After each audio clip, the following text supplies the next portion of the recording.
Revista O Cruzeiro, 10 de outubro de 1931. A Divina Geometria. Nos diversos ramos de conhecimento humano, a geometria ocupou, desde os tempos muito remotos, lugar de alto merecimento e de grande benemerência.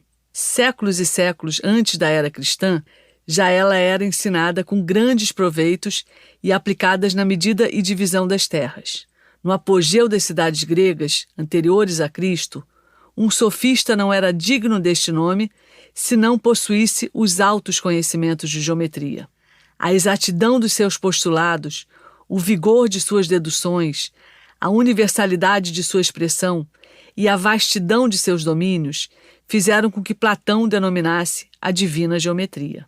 Na verdade, se considerarmos que a geometria estuda as linhas, as figuras e os volumes, que ela está, assim, por toda parte e em todos os tempos, que precede a existência do homem e ultrapassa o seu derradeiro alento, que seus limites são tão vastos como espaços, devemos acreditar que realmente muito se aproxima ela da divindade. Uma linha, uma simples linha, quanto assunto para estudo e meditação. É retilínea? É curvilínea? Mista? Que posição ocupa em relação ao observador? É horizontal? Vertical? Inclinada? É côncava ou convexa? Está em repouso? Está em movimento? Duas linhas.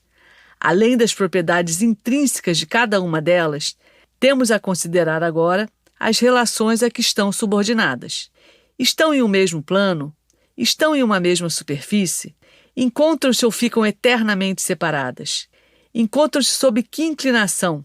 E se acham em superfícies diferentes? Três linhas. Como não compreender, desde logo, a complexidade crescente do problema do estudo das linhas, à medida que vai aumentando o número delas? Paremos, entretanto, aí. A nossa caminhada não foi muito longa. Consideremos, no primeiro caso, a mais elementar de todas as linhas, a reta. E a imaginemos se estendendo em dois sentidos opostos e se movendo em todas as direções. Achamo-nos diante do espaço infinito.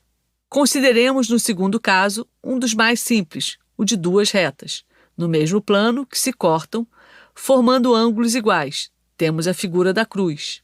Já agora não mais existe a mesma independência e amplitude do primeiro caso. Há uma relação íntima, perfeita, inseparável entre estas duas linhas, de modo que não se pode mover uma sem acarretar a outra.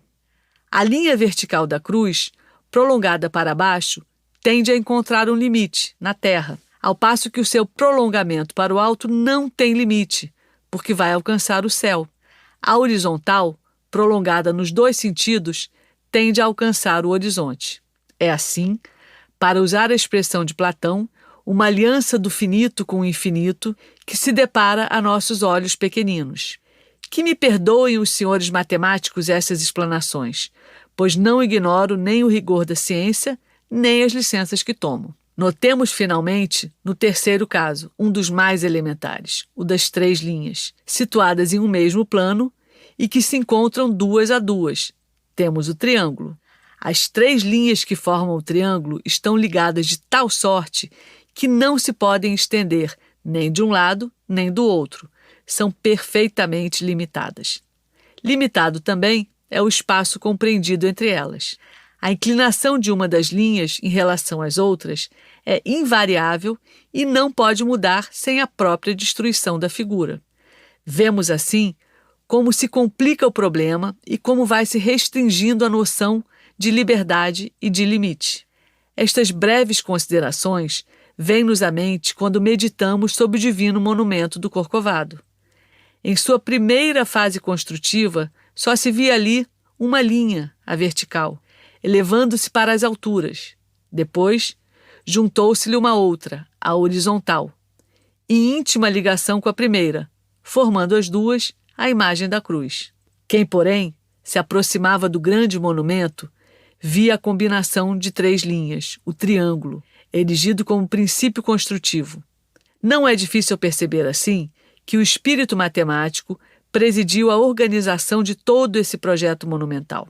Antes de ser escultura, ele foi arquitetura na forma esquemática da cruz. E antes de ser arquitetura, foi geometria, na disposição estudada de seus diferentes elementos para resistir aos esforços consideráveis inerentes ao projeto elaborado. A escultura tem, sem dúvida, nesta obra, um alto destaque e súbito merecimento, mas há de ser considerada como arte secundária, subordinada à arquitetura.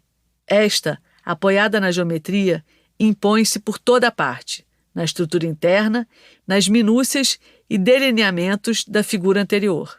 A túnica nada mais é do que uma coluna com caneluras.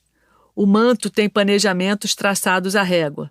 As dobras das mangas são circunferências cujos centros estão situados na direção do eixo da figura. São, pois, linhas geométricas de propriedades definidas que estabelecem a predominância dos contornos da grande estátua.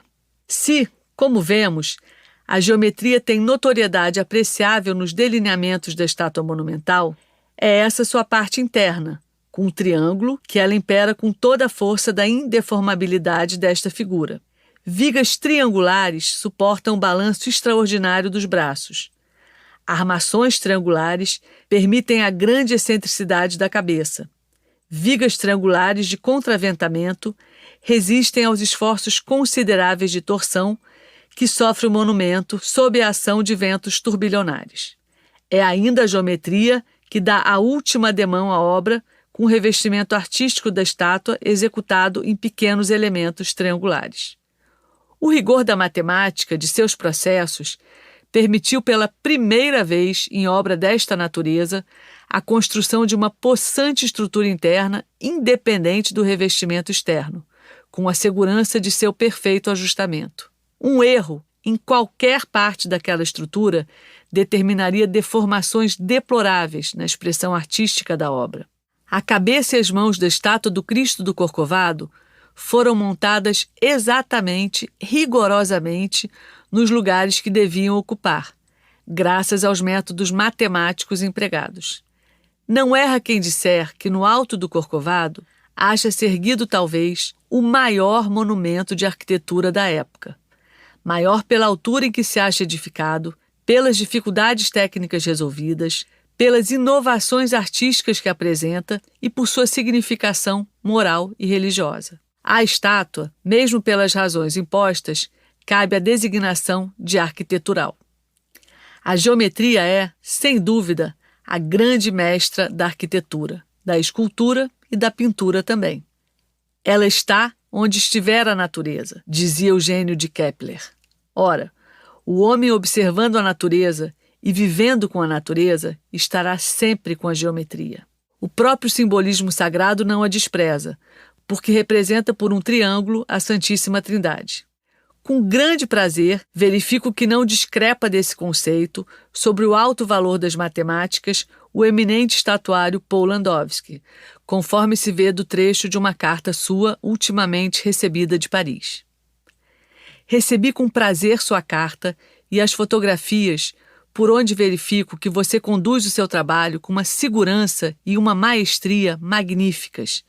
Será um exemplo e uma grande lição para todos os escultores e arquitetos que desejem empreender trabalhos monumentais dessa ordem. Seu processo era, certamente, excelente. A matemática será sempre a rainha da arquitetura e mesmo da escultura. Paul Landowski.